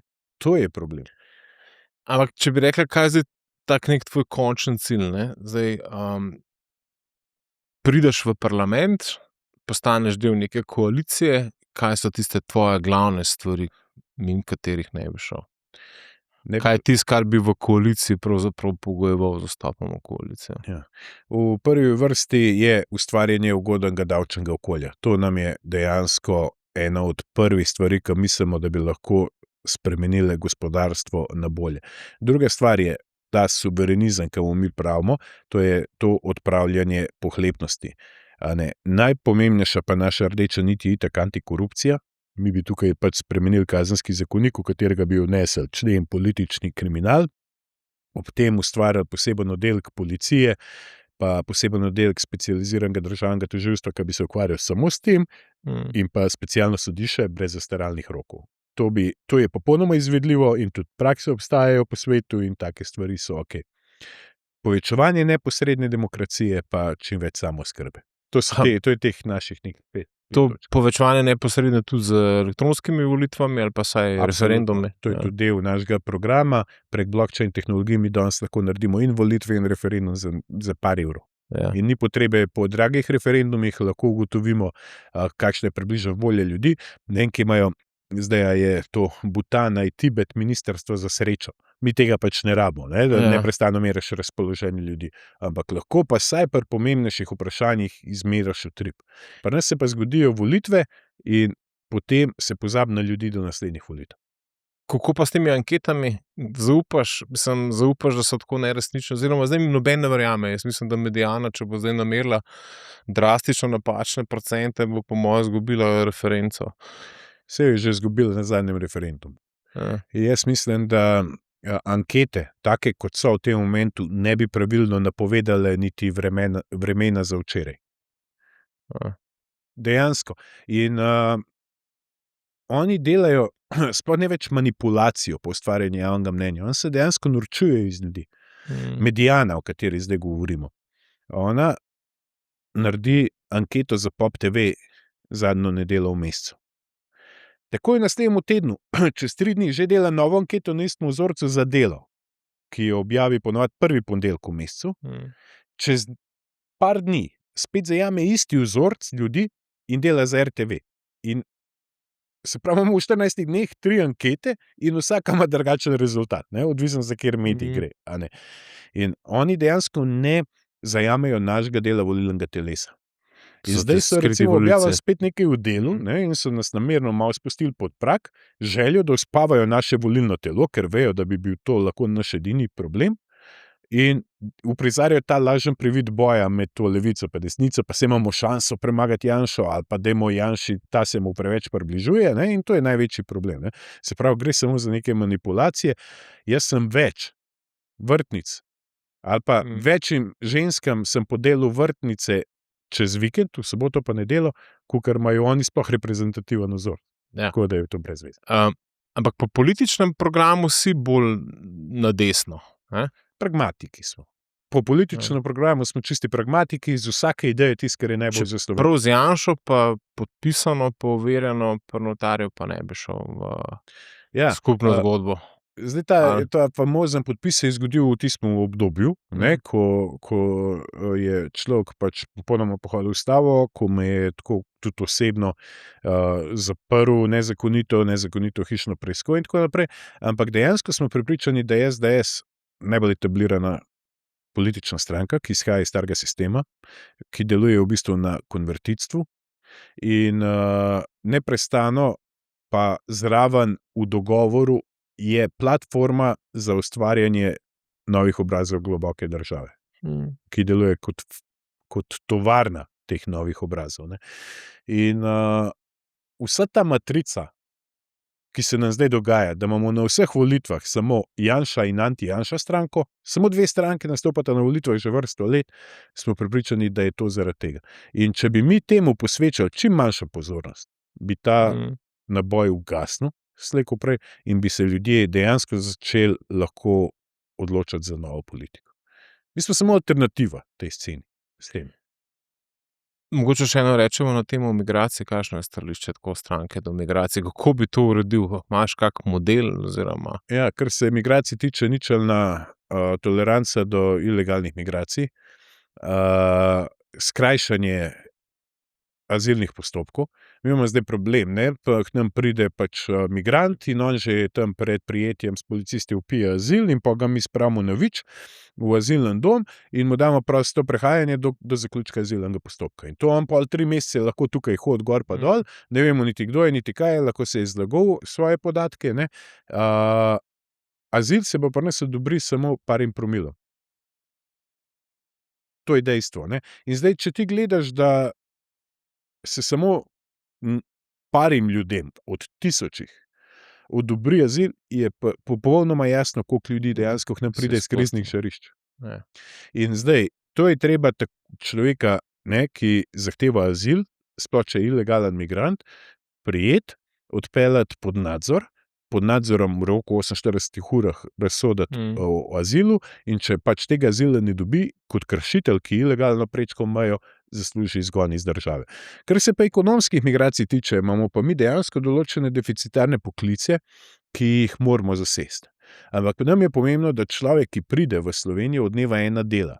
Ne glede na to, kakšnega spola je in podobno, in zato bi mi tudi vezali pravice do socialnih transferjev na državljanstvo, ker imamo v Sloveniji zdaj problem s tem, ker imamo poplavo socialnega turizma, bistveno preveč ljudi zaradi načela združitve družin pride v Slovenijo. Jaz sem bil tudi priča in to sem tudi večkrat že omenil, da oče pride v Slovenijo delati, ne vem, bodisi s Kosova, on tukaj se zaposli pri ponovadi rojaku, ki ima gradbeno firmo, tam mu 6 mesecev nakazuje visoko plačo in mu vrača človek v denarju nazaj. Po 6 mesecih, ko združi družino, ko ima to pravico, mu delodajalec zniža plačo, dvigne možnost socialnih transferjev in potem imamo ženske, ki imajo tukaj, ki so sposobne, da bi lahko kubili, otrgali rep. Lahko dela popolnoma vse. Imamo tukaj ženske, ki pač vedrijo doma, ima zraven še 3, 4 ali pa 5 otrok, za vsega posebej dobijo doklade in na koncu ima ona 2-krat več, bi rekel, socialni transfer je dobi na mesec, da sedi doma, kot moja mati, ki je 35 let delala v Akroniju pokojnine. In to so tista dvojna merila, katero mi želimo odpraviti in naši pogledi na migracijo. Celo ustanovili bi neke agencije, ki bi delovale, slovenske agencije v tujini za zaposlovanje, da za tiste res deficitarne poklice, ampak pod deficitarne ne mislim tiste poklice, kakor so zdaj vozniki avtobusov, kjer zaradi subvencij podjetja odbijajo naše ljudi, da se ne morejo zaposliti, pripeljejo pa Filipinca. Ampak govorimo o tistih, ki jih res pač v Sloveniji ne moreš dobiti kadra. Ne vem, mogoče v gradbeništvu. Mogoče celo kot strežnice ali pa oskrbovalke v domovih za upokojence, ampak morajo biti seveda pod nadzorom naših medicinskih sester, ampak ne dobiš včasih. Ampak za tako zadevo ti moraš imeti agencijo, ki bo že v tujini in ki bo že pogodbo o zaposlitvi podpisala pred prihodom v Slovenijo. Ja, to se kar strinjam s tabo tukaj. Davčna politika, te ključna vprašanja, mogoče kakšna enotna davčna stopnja, ne vem, kaj si keglal, kaj bi bilo tisto, kar bi bilo najbolj smiselno, oziroma katere modele, ker mi imamo tukaj, ne, med obdavčitvijo lastnine pa med določenimi stvarmi imamo nerazmerja, no, v primerjavi z Evropo, ne. Pa precej nekonkurenčne te neto plače, izplačane plače delavcem, saj te bruto strošek dela je tam s Hrvaško, ampak težko dobiš nekega strokovnjaka, če dobi 10.000 evrov na leto manj. Ja. Kako bi te zadeve nekako pooperiral, oziroma kakšna je vaša vizija? Mi smo še vedno za 33% efektivno davčno stopnjo. To je ta Lafferjeva krivulja. Zagotovo in za Slovenijo bi bila najboljša. Nimamo čarobne palčke, da mi čez noč spravimo, ampak se lahko približujemo in to je pač tista stopnja, kjer je ustvarjena največja blaginja, država pa še vse pobere največ davkov, ampak seveda na dolgi rok. Pri nas to nikogar ne zanima, zaradi tega, ker vsaka vlada ve, da bo trajala zgolj od 2 do 4 leta in v tem kratkem cajtu želijo pokrasti čim več. To je tudi edini razlog, zakaj imamo mi visoke davke. In oba dva veva, ne, če imamo mi dva povečano minimalno plačo na pamet, tako kot se to zdaj počne, da se bojo zgodile samo 3 stvari. Ali bo delodajalec zaprl podjetje, ker tega ne bo sfolgal, ali bo odpuščal, ali bo pa dvignil ceno storitev in dobrin. Kje se pojavi največji problem pri socialno občutljivih storitvah, vrtci, komunala in podobne stvari, ker ti pa moraš plačevati. Ne? In ko zrastejo te cene takih storitev vsakodnevnih, ima človek manj denarja, kot ga je imel pred podražitvijo. Jaz sem tudi to včeraj na soočenju povedal, sam ti tega meseca ne moreš dopovedati, ker on nima benga realnega stika z gospodarstvom v življenju. Ne? Ko so oni samo rekli, nujno morate plačati božičnico ljudem. Mi imamo največji javni zavod na Gorenjskem, so Kranjski vrtci. Mi imamo tam zaposleni čez 220 ljudi. Oni so čez noč mogli najti to maso denarja, da so lahko plačali te božičnice.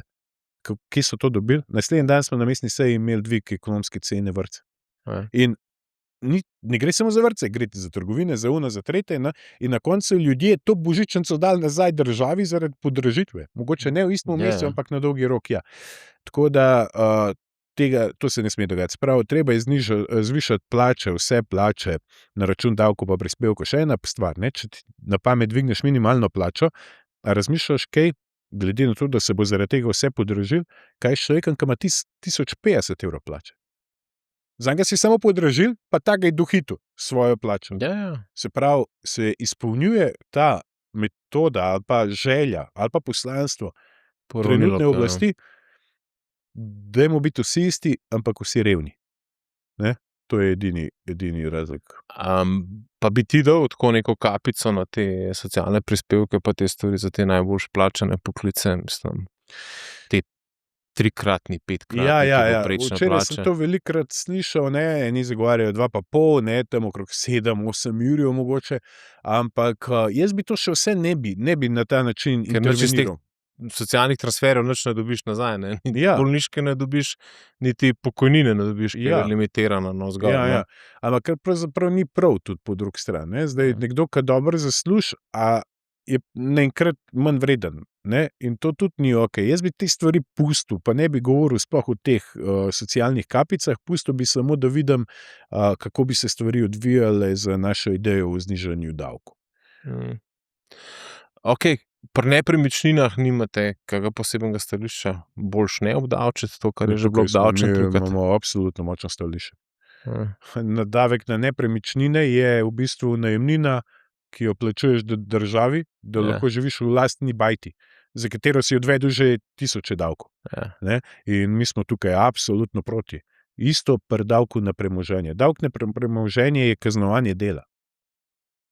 Dejansko, ne? Ker premoženje je, če pravna država funkcionira, pustimo zdaj, da bi mi uvedli še finančno policijo, da bi ugotovili izvor tega premoženja. Če država funkcionira, je premoženje sad preteklega dela. In če ti obdavčaš premoženje, ti v bistvu spet obdavčuješ delo, za katerega je nekdo že plačeval davke. Ja, čeprav to tako v tujini je praksa, ne. Zato ljudje živijo v hišah, ki so, ne, primerne njihovim finančnim statusom in tako naprej, ne. Se bolj racionalno do materialnih stvari obnašajo, ne. Ja. In manj jim pomenijo avtomobili pa tako naprej, ne. Tako, jaz predvsem gledam recimo Dansko ali pa kako Švedsko, ne, so te zadeve so drugačne po filozofiji, a ne. In tudi ni problem, če država neki promil vsak let odnese, ne. Tako da mi imamo predvsem problem v velikosti javnega sektorja, a ne, glede na cel ekosistem, ne. Tukaj To pa ta pač denar, ki bi ga lahko pobrali, ne. Ja. Pa mi imamo problem prvo v korupciji. Dobro, to je prva korupcija, Ja, 3 ne, milijarde. in to dejansko ta številka drži 3,5 milijarde evrov. Jaz sem leta 2019 risal na tablo, to sem se zdaj spomnil, oziroma včeraj, zaradi tega, ker so prišli te prisluhi ven, Vesne Vuković pa Kombinacije, in sem našel klip iz leta 2019, ne, ko sem govoril že, da se je to državljansko gibanje Resnica ustanovilo, ko sem ljudem na tablo risal, koliko bo denarja izpuhtelo skozi korupcijo, in je dejansko 600 milijonov. Pa lahko oni zdaj prepričujejo, da to ni res. Rail Baltica je proga, ki povezuje vse baltske države. Mislim, dobro, precej je daljša, ne, mi kokle gradimo 27 km druga tira, oni so tam naredili čez 800 km. Ampak njih je prišel tir kilometer 7 milijonov, nas pa 44 milijonov. In jaz sem postavil zgoren ekstrem zaradi kraškega terena. Valjda tam je ravnina, ono tretje, pa klej so viadukti, pa tuneli, zgoren ekstrem 25 milijonov. Je še vedno polovica, ja. Še vedno polovica in 600 milijonov vse. Če bi 600 milijonov razdelil na vse slovenske družine, je to dober dopust za vsako družino. In danes, ko je pa prišlo to ven, na kakšen način se to dela v telefonskih prisluhih, za katere lažejo, da so ponarejeni, ker je popolnoma jasno, da ženska vodi vse sfere družbenega delovanja že 4 leta, ne, se kaže, da smo imeli prav. In tukaj samo to, kar polagam ljudem na dušo, če smo imeli takrat prav, zakaj mislite, da nimamo tudi danes? Saj pri teh posnetkih je zanimivo, jaz sem jih tako precej analiziral, no, mislim, pač poslušal sem jih in tako naprej, pa veliko se z umetno inteligenco ukvarjam, tako da če bi obstajala taka umetna inteligenca, ki bi znala premogla toliko notranjega žmohta, pa energijo, pa sočnih kletvic, bi jo jaz takoj nabavil, ker je Barvo glasu. Ja, ne, tako da to ni ponarejen, pa tudi sliši se, da je nek šum, da mora biti to nekje lovljeno. Sam kaže pa, mislim, meni je pa zanimivo to. Zanimivo je to, da se prisluškuje. Ali da se sami sebe prisluškuje? Sami sebe, to sem hotel reči. To je zanimivo, ne, da v tej politiki, sploh pa v takih instant strankah, ki so ustanovljeni v bistvu kot firme za lastno korist, ne, da ne zaupajo en drugemu. A ne? In če jaz vem, da policija, vem, kakšne ima posebne metode in sredstva in približno vem, kako lahko prisluškuje, ampak od njih take zadeve zelo težko ven pridejo, tudi če jih zdaj izkoriščajo in so in policijo, da prisluškujejo novim akterjem, tako kot sem jaz. Ampak oni bojo zelo težko to ven dali, ker slej ko prej bi se videlo, kod je prišlo, in brez odredbe preiskovalnega sodnika oni tega ne smejo imeti in vejo, da bo polovica ljudi tam izgubila službe. Tole so si poslušali en pri drugemu sami. Zdaj, so bile to neke aplikacije, Signal, Trima, mogoče tudi WhatsApp, Viber, ki so izredno težji, ne, zaradi transkripta za prisluškovati, ampak vidi se pa, da ni bilo direkt snemano na aparatu, s katerega je bilo govorjeno, ampak je bilo v bistvu samo še en telefon zraven, ki je pač snemal pogovor. NVO-ji, kaj bi naredil z političnimi NVO-ji?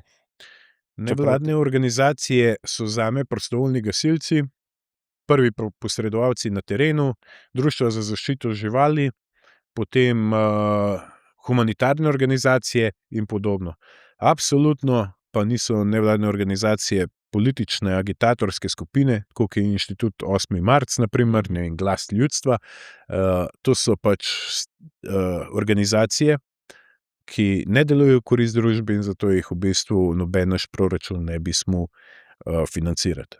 Nasprotno, to bi bilo treba kontrolirati ali pa to prepovedati obstoj, sploh če so financirani iz tujine, ker se kaže, da so nekatere nevladne organizacije v resnici vladne organizacije, ampak tujih vlad. Ja. In če ti deluješ izključno politično, kot nevladna organizacija, če se vmešavaš vse oblike političnega delovanja, pojdi na volitve, se zmer na volitvah, da vidim, koliko dejansko ljudi stoji za tabo, da bi se lahko sploh s tabo pogovarjal. Jaz zameram Logarju, ki se je pojavil na soočanju pri Slaku, kjer so mu pripeljali Niko Kovač. V predvolilnem boju. Jaz bi ostal in bi šel ven. Če bi vedel, da bo nekdo od teh... sparring partner na istem nivoju. Čakajte, jaz sem predsednik politične stranke, ki je resen pretendent na cenzus parlamenta. Vi ste mi pa pripeljali nekoga, ki nima veze, kdo si ti? Mislim, ne iz načina ošabnosti, ampak iz koncepta vsebine. In nima se jaz s tabo kaj pogovarjati o tem, zaradi tega, ker ti si tukaj, da mene blateš, brez kakršne koli politične odgovornosti. In to v bistvu ni prav. In tukaj, če si ti politična agitatorska skupina določene stranke, ne te mediji tudi kot tako ali pa tacga predstavijo. Ne pa, da tebe predstavljajo kot neko glas ljudstva, pa neko družbeno, bi rekel, iniciativo, ljudsko iniciativo, če jaz ne vem, koliko ljudi ti sploh predstavljaš. In prepričan sem, da bi take stvari dejansko mogli mi bistveno bolj nadzirati, sploh naše obveščevalne službe, in ne dovoliti tako vpetje v odločanja, zaradi tega, ker je več kot očitno, da neki centri moči stojijo zadaj in da na ta način obvladujejo stvari. Če ne zaradi drugega, se to vidi že po 110% na medijskem prostoru, ki ga take organizacije imajo. Se pravi, absolutno nekaj narobe. Mislim, izgrajene so strani medijev. Ne? Ja. Pa če gledava tudi skozi zgodovino, koncept je popolnoma isti. Ne bo Gleno Dekalico najdeti in jo predstavljati kot nekega borca za neke pravice. Danes je to Greta Thunberg, mi imamo slovensko obliko Grete Thunberg, če gremo pa gledati v zgodovino, pa hitro najdla tudi Hitlerja z punčkam, ki mu predstavljajo pač neka sporočila v javnosti. To so stari modus operandi in pač še vedno očitno palijo. Ker so pri starih modusih operandi, da jo beva še do te globoke države, zdaj si postal političen igralec, se ti zdi, da so se okoli tebe začeli pojavljati ljudi, ki ti s prijaznimi nasveti? Ja, so. Ampak jih ne znaš jih dati v neko kategorijo, to so pač neki podjetniki ali pa neki... Ja, to so načeloma, bi rekel, pa ne gre za njih kot nekoga, ki bi pravzaprav rad vplival name, ampak vidim, da predvsem ob srečanjih na raznih dogodkih, da bi mogoče mi radi polaskali ali pa povedali, kaj oni mislijo, ali pa na nek način povedali, kaj bi bilo zame najpametneje, ampak nihče pa ne upa pristopiti do mene direktno s kakršnokoli ponudbo, s kakršnokoli ukazom, z kakršnimkoli nasvetom, v bistvu, zaradi tega, ker vejo, da pa sem glih toliko drugačen od preostale politike, da bi vzel telefon in bi se posnel in bi to videl v roku 1 ure milijon ljudi. Ja, kakšen bi bil, če bi bil Zoran mandatar? Kako bi oblikoval to vlado, če zares? Si v tej situaciji, zgodi se čudež, dobiš 25 postov, imaš največ, sestavljaš vlado. V tej situaciji, v temu bazenu. Želim zabiti v sceno, da ne bo zvenela floskula, ampak jaz dejansko mislim biti drugačen od tega. To je moja edina osebna ambicija. Jaz sem že povedal, pač rojen sem v Sloveniji bom umrl. Tukaj imam 3 sinove, jutri želim iti skozi Kranj, skozi Ptuj, skozi Ljubljano, pa ne podirati pogleda v tla pred nikomer. In samo to bi rad dokazal, in to je moja osebna ambicija, da obstaja tudi drugačna pot politike in tudi tukaj bi se trudil biti drugačen. Jaz bi to upal videti v manjšinsko vlado kot premier in s pravilno komunikacijo z javnostjo, na tak način, kot jo uporabljam zdaj, medijev zato sploh ne rabim, povedati. Mislim, da je to treba sprejeti, ali pa mislim, da tega ne smemo sprejeti. S pravo komunikacijo z javnostjo, pa da vidimo, koliko poslancev bo upalo eno tako stvar podirati. V kateremkoli smislu. Tudi zdaj, če smo pokazali, da imamo zakon o odpravi RTV prispevka in da smo zbrali skoraj 20 000 overjenih podpisov v 3 tednih. mene zanima, ker se bo glasoval o temu zakonu, koliko se bo kjermu od poslancev ročica zatresti. Hej, ta podcast poganjajo lajki, šeri, pa vaši komentarji, še najbolj pa šeri pa lajki na teh platformah, audio platformah, a ne, Spotifyju, Apple podcastu. Tako da zahvaljujem se za oceno in spremljaj naprej. Pejva še mogoče mička malo globalni politiki. Vladimir Putin, kako ga označuješ, kot diktatorja ali kot absolutista ali kot... Jaz res nimam posebnega mnenja o njemu, ne da modrujem zdaj v tem smislu, on mora zanimati Ruse. Meni je popolnoma vse. Ja. Zdaj, če gremo mi gledati osnovne ruske kazalnike, pa osnovni ruski vpliv iz Jelcinove Rusije, pa Putinove Rusije, je to nebo pa zemlja. Ne? Se pravi, če bi gledal kot zunanji opazovalec, bi rekel, da je on celo dober za Rusijo. On je za 10-krat povečal v zelo kratkem cajtu njihov BDP. Postavil je neko obliko suverenosti v odnosu na Zahod, glede na to, da je bil pač Jelcin popolnoma njihov, ne? In deluje, kot da je nekako dvignil to Rusijo iz ruševin pijanca, ne? Ampak zdaj, jaz kot človek, ki ima rad svobodnjaštvo, ki ga moti vsak pritisk politike, vem, da on vlada gor s trdo roko. Ne? In mene kot Rusa bi to verjetno motil. Ali pa zagotovo bi me motil. Ali pa tako, kot pravijo ti, če bi se tako obnašal, kot se tukaj v Rusiji, bi verjetno bil lastovka. Ne?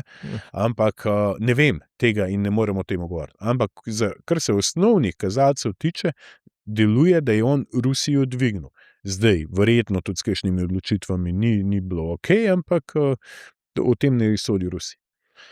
Torej, ta konflikt v Ukrajini, misliš, da je lahko rešiti na način, da se pač Ukrajinci odpovedo pač temu ozemlju, ki je bil? Druge variante sploh ni. Mi smo tukaj zamudili priložnost, govorim zdaj kot Evropa. Ja, smo zamudili priložnost, da bi bili pametni v štartu, da ne bi pustili ne Johnsonu, takrat ne Angležan, da sprovocirajo ta spopad, da bi prišel do te mere, zaradi tega, ker sem prepričan, da bojo Rusi zdaj po tej vojni dobili bistveno več, kot bi dobili takrat, če bi se to v miru rešili. Toliko je bilo vloženega denarja, toliko je bilo vloženih življenj, da zagotovo zdaj Rusi ne bojo šli iz te Ukrajine brez cule. Ja. In ta cula bo ful velika. Zdaj pa kakšna bo, se bo pa odločal, ampak glede na to, da je očitno se uporablja metoda izčrpavanja, se bojim, da bo že zdaj spravljen narod na biološko eksistenco, samo še bolj nastradal. Mi da govorijo, zdaj v Ukrajini ostali samo še 20 milijonov ljudi, nič več, pa so jih imeli 40, a pa še več, ne, pred vojno. Ja. In ta vojna se ni začela leta 2022, ta vojna se je začela leta 2014 in začela se je v bistvu na ta način, da je takraten kijevski režim napadal recimo prebivalce vzhodne Ukrajine, rusko govoreče, in bistveno drugače bi se cela zadeva lahko rešila, kakor se je pač s februarjem 2022. Umetna inteligenca je eno tako področje, ki ga zdaj vsakega politika malo vprašam. Kaj uporabljaš? Uporabljam dostikrat, sicer nikoli ne želim njegovega subjektivnega mnenja, ki ti ga neprestano ponuja, zaradi tega, ker jaz še vseeno mislim, da črpa podatke več ali manj iz pisanih ali nepisanih pravil, ki jih spet nekdo postavlja. Če bom ga vprašal za mnenje o Zoranu Stevanoviću, mi bo lahko ponudil nekaj, ker bo prebral ali pa videl v člankih, ki so pa lažni o meni. Se pravi, če mi govorijo o tem, da sem bil jaz neprestano pod medijsko blokado, dokler moja glava ne poštrli malo preveč ven, tako kakor v času protestov. Ali pa zdaj v času pred tem volitvam, ko sem zavrnil kosil z Golobom, pa ker sem nam ankete začele dobro kazati. Takrat se vsuje po moji glavi en kup enih lažnih člankov, ne da bi me kdo poklical, pa sploh preveril, ali sploh kaj je res. ABC novinarstva se ne uporablja. Ne? In tudi Wikipedija deluje na ta način in potem sem tudi dojel, da tudi admini Wikipedije v bistvu so samo pripadniki stranke Levica, ne? In ki štrikajo s tistimi jašami in nulami in pa pišejo kar češ, in ko jim ti predstaviš, ko jim naš PR napiše, halo, to spremenite zaradi tega, ker vam pošiljamo in drug članek, oni rečejo, ne, ta članek, kljub temu, da ima dokaze, je navijaški. To že z Wikipedijo imaš težave. Ja, absolutno. Res, no. Ampak to se pojavlja v določenem obdobju, se pravi, glih takrat, ko smo zavrnili to kosilo z golobo. No, ampak želim povedati, da potem ChatGPT prečrpa te informacije, na koncu napiše neko mnenje, ki pravzaprav ni dobro te. Jaz ga lahko v tistem momentu nagovorim, ne mi pa napiše dobro, samo dobro mnenje ali pa samo prednosti izpostav, pa bo spet kontra neka zadeva. In meni je smešno, ko se ljudje prepirajo o določeni zadevi, kjer velja subjektivno mnenje, ker zelo težko je na geopolitične razmere gledati objektivno, ali pa pisati z dejstvi pa dokazi, ker nobena stvar ni črno-bela, ne. To ni matematika, to ni eksaktna veda, ne. In pa limajo članke, limajo print screene ali pa limajo celo tekst iz ChatGPT-ja. To je norost, ker ChatGPT bo meni napisal točno tisto, ker mu bom jaz rekel, da napiše. Napisal bom, daj mi povej, zakaj je Rusija agresor na Ukrajino, pa mi bo napisal, pa bom pa napisal, daj mi povej, zakaj pa Rusija ni agresor. ChatGPT je vedno slabši. Ja. To je pa tudi treba zdaj paziti. Kako si predstavljaš, ne vem, Slovenijo čez 10 let, deva reči, 2036, v luči tega napredka ali pa umetne inteligence pa tega, se ti zdi, da bo zelo drugačna družba, da bomo imeli ful več časa? Mislim, Slovenija nasploh kot družba bomo doživljali, bi rekel, eno nazadovanje, to je neka, se reče devolucija, če je neka evolucija, kaj je pol kontra od tega, ne? Ne bo šlo za razvoj v pozitivni smeri, pač človek je tako bitje, da se vedno prilagaja. Se pravi, če ti 3 tedne odtegoval sebi neko hrano, se bo telo po 3 tednah ustrašilo in bo začel se kontra obnašati, ne. In po 3 tednih boš ti mogel narediti tako, smo prej govorili, čidej, da ti prevaraš telo, da on spet misli, da je vse okej, pa da spet lahko nadaljuje s to zgodbo. Isto je pač z ljudmi. Karkoli se bo na družbo nekaj časa, kakšni dejavniki bojo vplivali, se bo družba začela temu prilagajati. In tako, kakor smo ratali, zdaj v tem momentu Evropejci, se nam je znižal testosteron zaradi prevelike feminizacije družbe in podobno, se nam je znižal, ne vem, za 30-40% v tem momentu, tako se nam bo tudi zmanjšala sposobnost kritičnega razsojanja, zato ker bo to nekaj počelo namesto nas. Čeprav pa je, da to v zgodovini, da se že nekaj podobnega dogajalo, ne? Zdaj, ko so ljudje v stari Grčiji, ko jim je ratal dolg čas v življenju, ker niso imeli več pametnega početi, so se začeli ukvarjati s filozofijo, zato da so zaposlili svoje misli. Zdaj, mogoče bojo tudi neki debatni krožki ali pa nekaj, ampak nekje bo treba razvijati intelekt, ker opažam, ne, da ChatGPT bo tega precej zamenil. Drugo, kar bo zamenil, bojo vse skoraj storitvene dejavnosti, kar se tiče umskih sposobnosti. Odvetnika verjetno ne boš več nekaj posebej potreboval, ne boš rabil marketingašev, PR-ja, unga, tretjega, ne, to bo precej storitev bo odpadalo in se bojo ljudje mogli fokusirati na neko pač drugo zgodbo. Tako da, ni nujno, da bo prinašal samo dobro, bo pa tudi nekaj dobrega, ne. Tranzicija zna biti trda, jaz mislim, da predvsem ta doba zdaj vmes, ki se bo, tako kot si rekel, ne, pri pogodbah je že tako, pa so lahko kompleksne pogodbe, zdaj smo eno sestavljali en dan v joint ventureu in se mi zdi, da je to tako, se rekel, ne, te še več noter stvari, ne, pa pol nazaj, ne, pa zakaj bi dal, se ni treba, ne, mislim, naredil je v bistvu nekaj, kar je bilo včasih na 30 straneh z vsemi varovalkami na, ne vem, 6, ne. Tako da to je kar zanimiva, no, tehnologija. Zdaj pa še take hitro vprašanje, marihuana, legalizacija da ali ne? Da, ker je narod rekel da, in mi vedno upoštevamo voljo naroda. Tukaj samo moram to utemeljiti, da mi pa samo ni jasno, kako misli država to implementirati v svojo zakonodajo. Glede na dejstvo, da je tukaj še nekaj zakonov zadaj vezanih na to zgodbo, da bo zelo, zelo, zelo težko to vse uskladiti. Okay, kaj bomo s policisti, ki bojo skadili en dan prej joint, ker mu je dovoljen, naslednji dan pa mora biti v službi trezen. THC postane krvi 14 dni. Kaj bomo s zakonom o pravilih v cestnem prometu? Kaj bo z vozniki, ki bojo vozili otroke? To so tudi razmišljali vse to. Ja. Zelo, zelo, zelo težko bo to sprejeti, v bistvu na tak način, kot ga oni obljubljajo. Ja, tukaj se strinjamo. Evtanazija?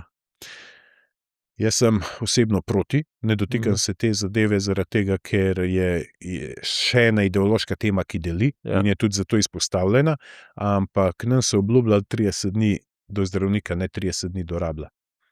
Se strinjamo. Vojaški rok? če bi me to vprašal 10 let nazaj, bi mogoče rekel še ja. Zaradi tega, ker nam manjka ta preskok iz fanta v moškega v družbi. Danes bi rekel, da ne, zaradi tega, ker je jasno, da ne gre za nobeno obrambo Slovenije, ampak za usposabljanje topovskega mesa za tuje vojne. Volk ideologija. Absolutno proti. Gre za degradacijo družbe. Janez Janša je rešitelj naroda ali grobar slovenske desnice? Janez Janša je predvsem največji proizvod globoke države v tej državi. Donald Trump, geopolitični genij ali navaren norec? Deluje, da je za Ameriko točno tako, kar je obljubljal, da bo. America first. Razočaral je pa z spopadi v zvezi z Iranom in pa v zvezi z ukrajinsko-rusko vojno. Imaš še kaj tako? Ti kaj leži? Nekaj povedal? Povedal bi samo to okrog te stranke. Mislim, okrog mene samega, ali pa bi položil ljudem na dušo samo eno. Zdaj, mi smo žrtev tega režima v tem smislu, da je čim manj ljudi vpetih v politiko. Zaradi tega, kakor sem rekel, da eni nisti voljo, eni niste. In jaz bi samo pozval ljudi, naj se udeležijo volitev v čim večjem številu. Vse na tem svetu je odvisno od politike. In politika ni nič slabega, če deluje v korist ljudem. Kava z mlekom, ki so jo danes zjutraj pila, gorivo, s katerim so se sem pripeljala. Nenazadnje naša svoboda je odvisna od politike. Ne? In najhujša oblika nepismenosti je politična nepismenost. Človek, ki ne zna brati, je nevaren samo sebi. Človek, ki pa ni politično pismen, je pa nevaren še prihodnjim generacijam, zanamcem, predhodnikom, pa vsem ostalim sosedom, znancem, sorodnikom. Ne? In ljudje, predvsem mladina, najdlje bo živela s posledicami političnih odločitev. Starejši z te države niso najdali ob poti in je prav, da jih ta država spoštuje. Ne? Zato pozivam popolnoma vse, naj se v največjem možnem številu udeležijo volitev, ma ne volijo kogar hočejo, ampak naj se udeležijo volitev in naj spremenijo te procente, ki jih ta režim v bistvu na ta način lahko dobi. Hvala, Zoran, za tvoj čas. Bil je prijeten pogovor. Dober retorik si. Hvala ti.